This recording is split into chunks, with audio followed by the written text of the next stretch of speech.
Hai semuanya, kembali lagi di video perkembangan moral peserta didik di era 4.0. Apa itu moral? Moral menurut Kamus Besar Bahasa Indonesia adalah ajaran tentang baik buruk yang diterima umum mengenai pembuatan sikap, kewajiban, dan sebagainya. Perkembangan moral peserta didik di era 4.0 adalah perkembangan yang mencangkup pikiran, perasaan, dan perilaku menurut aturan atau kebiasaan mengenai hal-hal seharusnya dilakukan peserta didik ketika berinteraksi dengan orang lain. Pengertian moral menurut para ahli. Menurut Schaeffer, perkembangan moral adalah kaidah norma dan pranata yang mengatur perilaku individu dalam hubungannya dengan masyarakat dan kelompok sosial. Moral ini merupakan standar baik dan buruk yang ditentukan oleh individu dengan nilai-nilai sosial budaya di mana individu sebagai anggota sosial. Menurut John Piaget, teori perkembangan moral membagi menjadi dua tahap, yaitu heteronomous morality pada usia 5-10 tahun. Nah, pada tahap perkembangan moral ini, anak menganggap aturan-aturan sebagai otoritas yang dimiliki oleh Tuhan, orang tua, dan guru yang tidak dapat dirubah dan harus dipatuhi dengan sebaik-baiknya.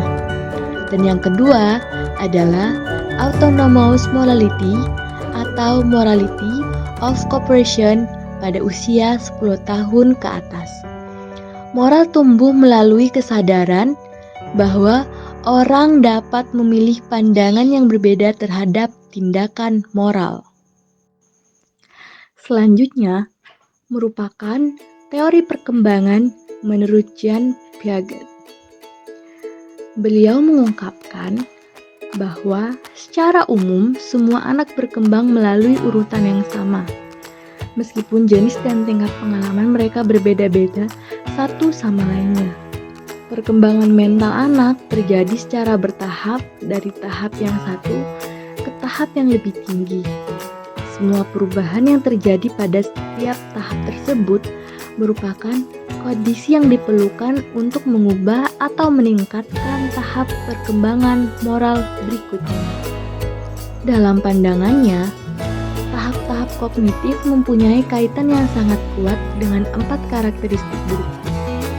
Yang pertama, setiap anak pada usia berbeda menempatkan cara-cara yang berbeda secara kualitatif. Yang kedua, perbedaan cara berpikir antara anak satu dengan yang lain sering dapat dilihat dari cara mereka menyusun kerangka berpikir yang saling berbeda. Yang ketiga, masing-masing cara berpikir akan membentuk satu kesatuan yang terstruktur. Dan yang terakhir, tiap-tiap urutan dari tahap kognitif pada dasarnya merupakan suatu integrasi hierarkis dari apa yang dialami sebelumnya. Menurut Kohlberg, pendekatan yang baik yang harus dilakukan untuk memahami perilaku moral harus didasari pemahaman tentang tahapan-tahapan perkembangan moral. Dijelaskan pula bahwa tujuan pendidikan moral adalah untuk mendorong individu-individu untuk mencapai tahapan-tahapan moral selanjutnya. Dalam keadaan ini, maka guru tidak hanya menyajikan materi pelajaran kepada siswa, akan tetapi secara terus-menerus harus dapat mendorong perkembangan berpikir dan perubahan-perubahan perilaku menuju tahap perkembangan yang lebih tinggi. Yang penting, sebagai guru harus mengajarkan tentang nilai-nilai moral. Yang ketiga merupakan pandangan psikologi sosial Erik Erikson. Yang pertama adalah trust versus mistrust, dipercaya atau tidak dipercaya. Seorang anak bayi akan mengenal sesuatu yang dilihatnya pertama kali. jadi lebih menyesuaikan melalui perasaan dan apa yang dilihatnya. Ini patut untuk dipercaya. Trust, misalnya, seorang bayi akan lebih mengenal ibunya daripada ayahnya karena ibu lebih berperan aktif terhadap anak. Yang kedua, autonomi versus doubt. Autonomi versus malu-malu dan ragu-ragu. Sebuah aturan memerlukan rasa percaya diri. Di sini, lingkungan salah satu faktor dalam perkembangan anak. Anak cenderung mempunyai emosi yang tinggi dan apa yang diinginkan selalu ingin terpenuhi. Emosi seorang anak juga harus seimbang antara ego dan akibat yang akan dihadapi. Jadi, anak tidak akan menuntut hal yang berlebihan.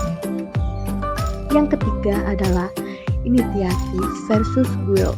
Inisiatif versus rasa bersalah.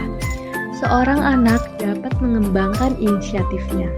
Dia dapat berpikir bagaimana menyelesaikan masalah yang dihadapi dengan menggunakan pemahamannya sendiri.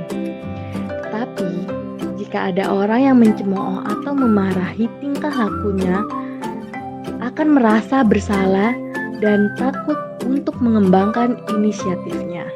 Ketakutan dan rasa bersalah ini adalah faktor penghambat inisiatif dalam berpikir. Yang keempat adalah industri versus inferiority atau tekun versus rendah diri. Tahap keempat ini, anak mulai mampu berpikir dedukatif dari pengetahuan yang umum ke pengetahuan yang khusus. Anak akan tertarik dengan hal-hal yang baru dan ingin mengetahui serta mempelajarinya. Di sini, orang tua berperan aktif untuk membimbing anak. Jika orang tua tidak mendukung dan mencemooh, maka anak itu tidak mempunyai rasa percaya diri. Yang kelima adalah identity versus role confusion atau identitas versus kebingungan identitas. Maksudnya adalah remaja harus bisa mengembangkan identitas dirinya. Identitas yang dikembangkan harus lebih baik daripada sebelumnya. Mereka harus bisa menempati posisi dirinya lebih berperan aktif dalam menyelesaikan masalah, bukan hanya mengendalikan dorongan seksualitasnya saja. Yang keenam adalah intimacy versus isolation atau keinginan versus keterkucilan. Pada tahap ini, anak sudah mampu menentukan pertemanan dan persahabatan. Anak mampu berinteraksi dengan orang lain, bahkan diperbolehkan untuk mengikat hubungan pernikahan. Yang ketujuh adalah generosity versus self-absorption atau bangkit versus stagnan. Dalam sebuah perkawinan diharapkan dapat membangun keluarga yang sejahtera. Walaupun ada masalah yang sulit, harus bisa menyelesaikan dengan bijaksana. Seseorang harus mempunyai wawasan yang luas untuk memenuhi kebutuhannya secara lahir dan batin. Yang terakhir adalah integrity versus despair atau integritas versus putus asa. Seseorang mempunyai kemampuan untuk menyikapi kehidupannya dengan cara yang bijaksana dan tidak menganggap hidupnya sia-sia. Ketidakmampuan untuk menyelesaikan masalah mengakibatkan kegagalan bagi dirinya.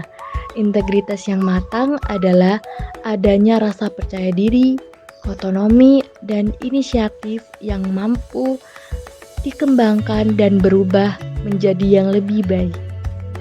Selanjutnya adalah faktor yang mempengaruhi perkembangan moral.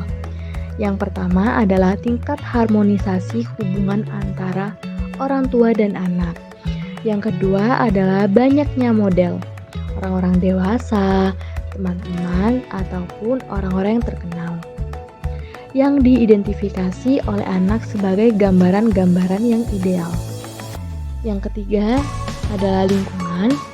Yang keempat, tingkat penalaran di mana perkembangan moral yang sifatnya penalaran menurut Colbert dipengaruhi oleh perkembangan nalar sebagaimana dikemukakan oleh Piaget.